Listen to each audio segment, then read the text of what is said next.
কলেজে দু রকমের ময়না তদন্তের রিপোর্ট। তীব্র চাঞ্চল্য পূর্ব মেদিনীপুরের খেজুরিতে। 11ই জুলাই পূর্ব মেদিনীপুরের খেজুরির পশ্চিম ভাঙ্গনবাড়ি গ্রামে একটি অনুষ্ঠান দেখতে গিয়ে বছর 66 সুধীর চন্দ্র পাইক ও তার বছর 22 সুজিত দাসের জোড়া দেহ উদ্ধার হয়। ময়না তদন্তের জন্য 12ই জুলাই প্রথমে আনা হয় কাঁথি মহকুমা হাসপাতালে। তারপরে পূর্ব মেদিনীপুরের তমলুক সদর হাসপাতালে ময়না তদন্তের রিপোর্টে উল্লেখ করা হয় বিদ্যুৎ স্পৃষ্ট হয়ে মৃত্যু হয়েছে দুজনের। এর জল গড়ায় হাইকোর্ট অবধি।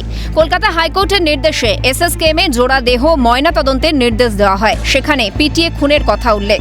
ঘটনার পরই পরিবার ও খেজুরির বিধায়ক শান্তনু প্রামাণিক প্রতিবাদে নেমেছিলেন। আমার বাবাকে মার্ডার করা হয়েছে, খুন করা হয়েছে এবং বারে বারে থানাতে গেলে থানার পুলিশ তার জন্য আইনি প্রশাসনিক কোনো ব্যবস্থা নেয় না। তার জন্য আমরা চাইছি তাদের যেন ফাঁসি হয়। আমার বাবাকে যারা খুন করেছে তাদের যেন ফাঁসি হয়। যে এসএসকেএম হাসপাতালে পুনরায় ময়নাতদন্তের যে রিপোর্ট আসে পুরোপুরি তার বিপরীত।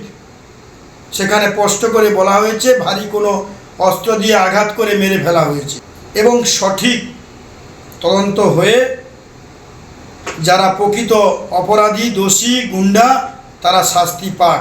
পরিবারের পাশে থাকার আশ্বাস শুভেন্দু অধিকারীর।